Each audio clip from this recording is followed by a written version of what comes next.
Good morning. Lecture number 3. The concept is Poisson's ratio. In previous lecture, we explained the concept of comprehensibility, that is reciprocal of bulk modulus. So, in Poisson's ratio, Poisson is the name of scientist Simon Poisson. This scientist find the relation between applied press in the wire.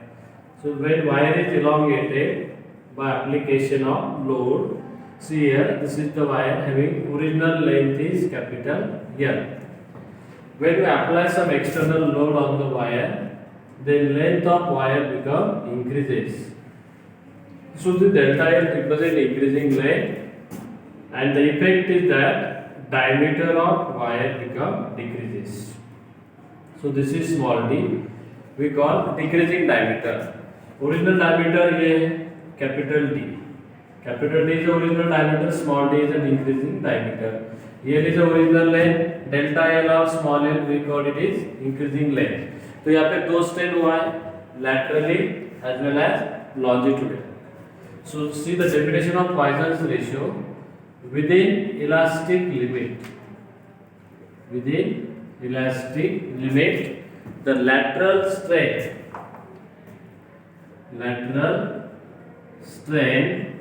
is ratio of, within elastic limit, ratio of lateral strain to longitudinal strain.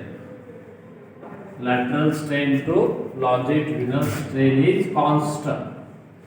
ये ratio जो होता है वो constant होता है, and that is called as Poisson's ratio. इसका symbol है sigma. This is symbol called as sigma.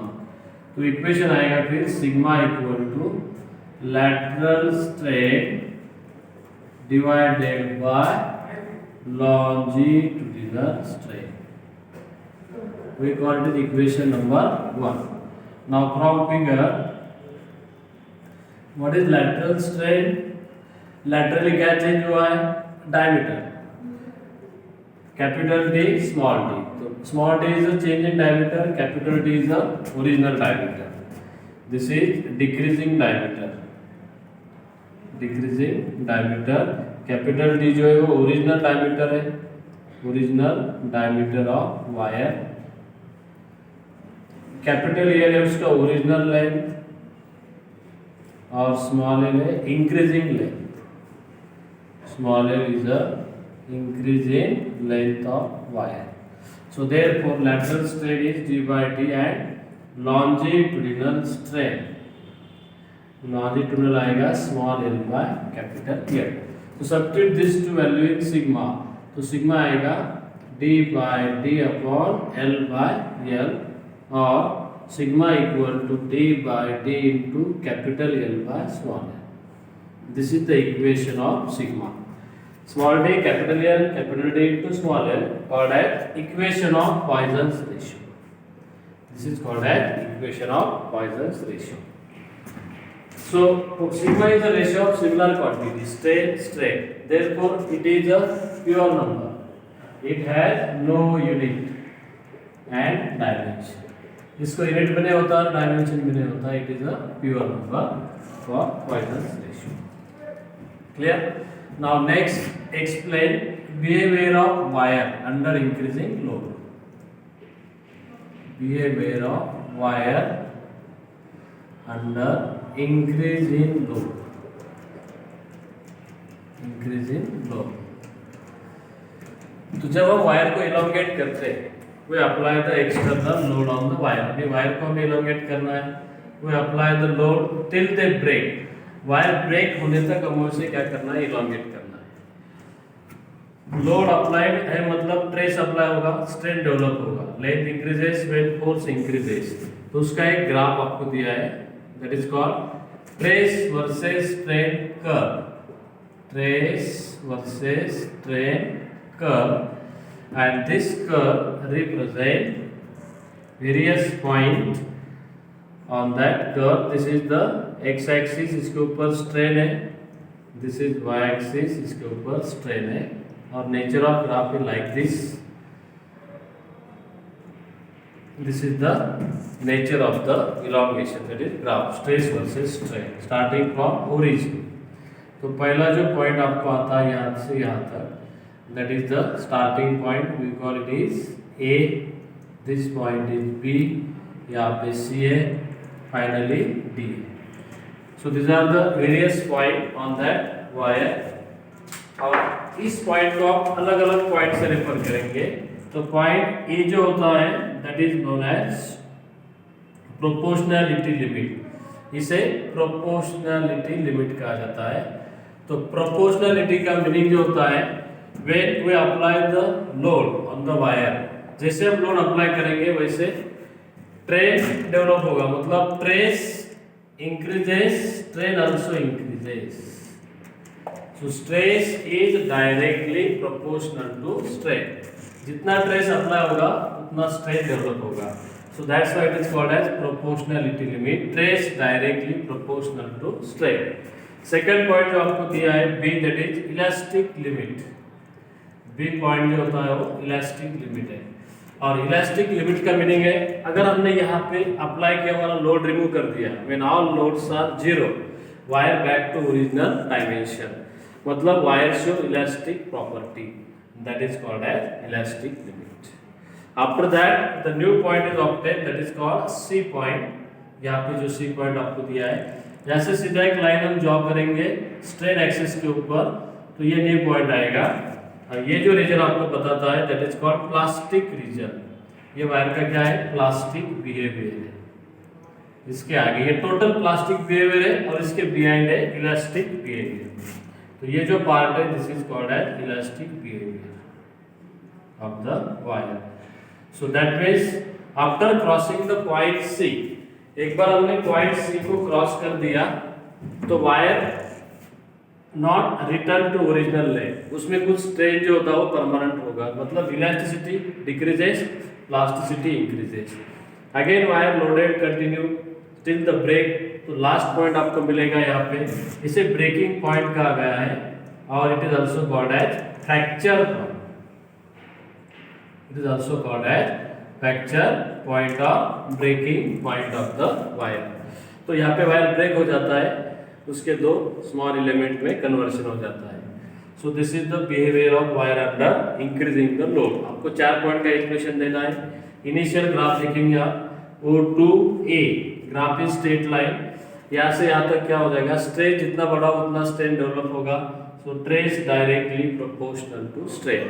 उसके आगे ग्राफ थोड़ा टर्न होता है, टर्न मतलब स्ट्रेन इंक्रीजेस रैपिडली, स्ट्रेन थोड़ा ज्यादा इंक्रीज होगा comparatively stress, and forming new point plastic region will be start. जैसे प्लास्टिक रीजन स्टार्ट होगा wire unable to back original position, लेकिन यहाँ से अगर हम लोड को रिमूव करते हैं तो वायर रिटर्न आता है ओरिजिनल लेंथ से, उसे हम इलास्टिक लिमिट कहेंगे। उसके बाद प्लास्टिक फ्लो स्टार्ट हो जाता है, वायर के अंदर स्मॉल ऐसे निक फॉर्म हो जाते हैं, वीक पॉइंट मतलब forming a nick in the wire, and at point D wire become break, that is called as breaking point of the wire. Okay, so this is the part of behaviour of wire under the increasing the load of the wire. So continue, next concept is strain energy।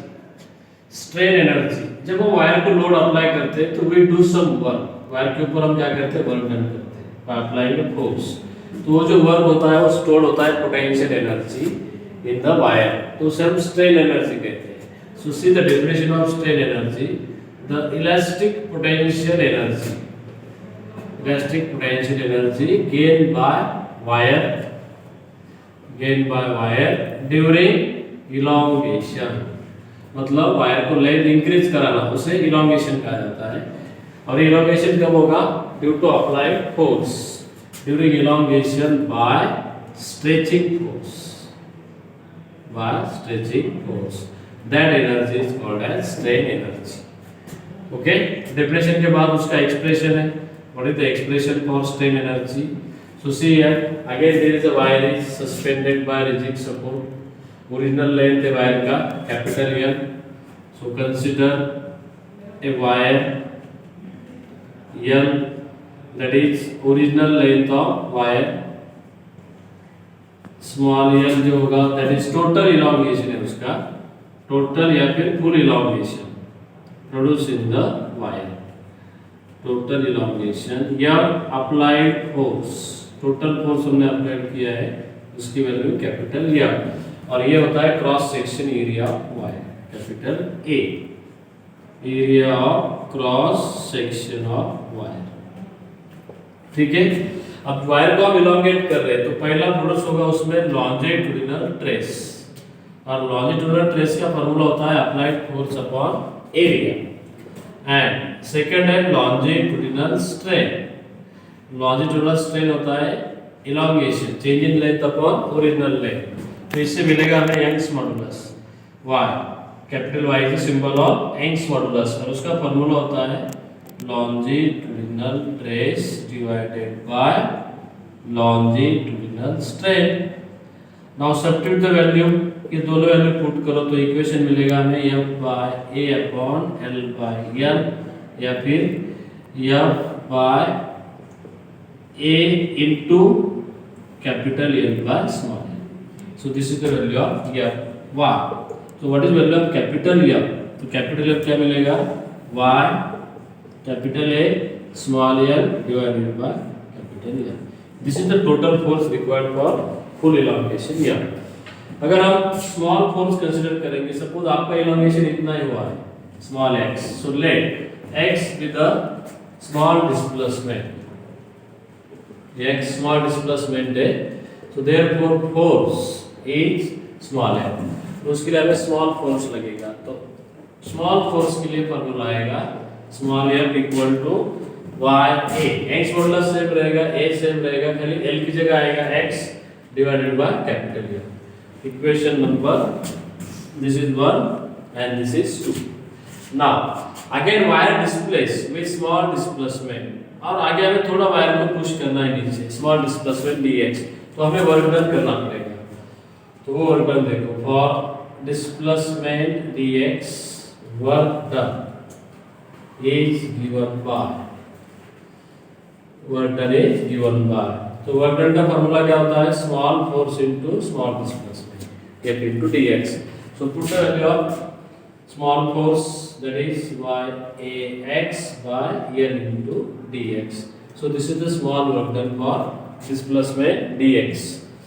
okay, now what is the total work done for total displacement, अब elongation हुआ l, तो यहाँ पे कितना था 0 to l, तो इसके लिए हमें यूज करना पड़ेगा integration. Okay, so now total work done from 0 to l is capital W equal to integration 0 to l dw, ये जो स्मॉल वर्क डन आया उसका इंटीग्रेशन ले लो 0 to l as it is y ax by l into dx।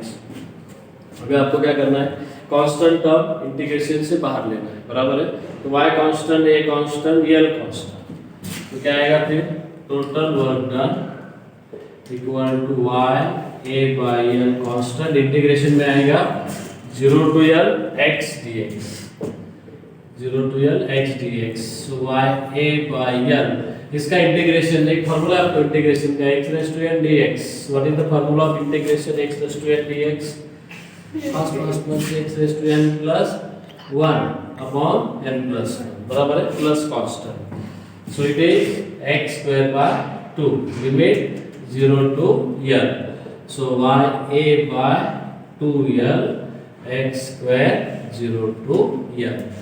अभी अपर और lower limit apply करना है, x टेंड्स टू अपर क्या है l and x tends to lower क्या है 0, तो आंसर आएगा therefore total work done equal to half by l, x tends to upper l square minus 0 square। ठीक है, पुटिंग द वैल्यू, x च्या जागेवर l ठेवल्यानंतर 0 स्क्वेअर होता है 0। Okay, so therefore w equal to half y a by l into l square, और w equal to half y a by l square होता है l dot l, हमने split किया स्क्वायर को दो पार्ट में, क्यों किया, क्योंकि हमारे पास ये जो वैल्यू है this is our equation number 2, equation number 1 that is force. So using equation 1 you can write w equal to half this is capital F into M. ये आ गया अपना total work done. Okay, by definition जो भी potential energy या फिर work done है उसे हम क्या कहते हैं, स्ट्रेन एनर्जी. सो ये जो टोटल वर्क डन है, but total work done equal to strain energy. So therefore strain energy equal to half into F. This is the required equation. Sentence में क्या आएगा, strain energy equal to half F means applied load dot X. L is the extension produced in the wire. Okay. So expression for strain energy during elongation of the wire, final equation आता है half into load into extension of wire. Now what is the next concept, that is small concept, energy density. इसे कहा जाता है strain energy density. छोटा है strain energy density.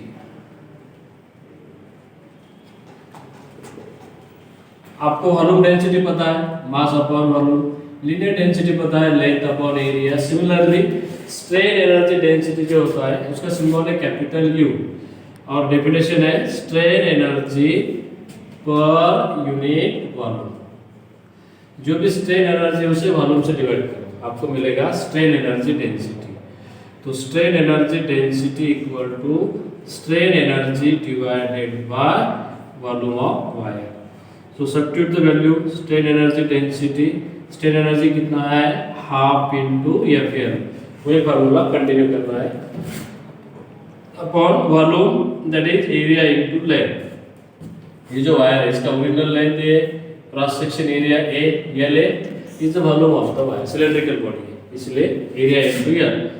अब इसको स्प्लिट करो, F by A separate, L by L separate, तो ये आएगा half. Force upon area that is stress into L by L, ये कौन है, strain है. okay, so therefore strain energy density equal to half into trace into strain, half into trace into strain.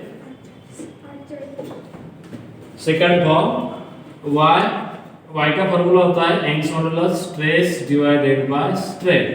तो फिर इससे स्ट्रेन क्या मिलेगा, हमें स्ट्रेन मिलेगा ट्रेस डिवाइडेड बाय y. तो ये वैल्यू अगर हम सब्स्टिट्यूट करते हैं तो सेकंड फार्मूला देखो, strain energy density equal to half stress into strain. तो स्ट्रेन की वैल्यू आएगी स्ट्रेस अपॉन y, तो stress upon y into stress, तो ये हो जाएगा stress square divided by y. This is the second form. और थर्ड फॉर्म, लास्ट फॉर्म आएगा इसका, strain energy density is half. अभी ट्रेस मिला हमें, अगर हमें स्ट्रेन चाहिए, स्ट्रेस y इंटू स्ट्रेन, तो y इंटू ये आएगा स्ट्रेन इंटू स्ट्रेन, ट्रेन का स्क्वायर. तो this are the first, this is second and this is third form of the strain energy density of wire. ये छोटा question है, 3 mark के लिए आता है. This is big question for 4 mark. Expression for work done during the stretching course.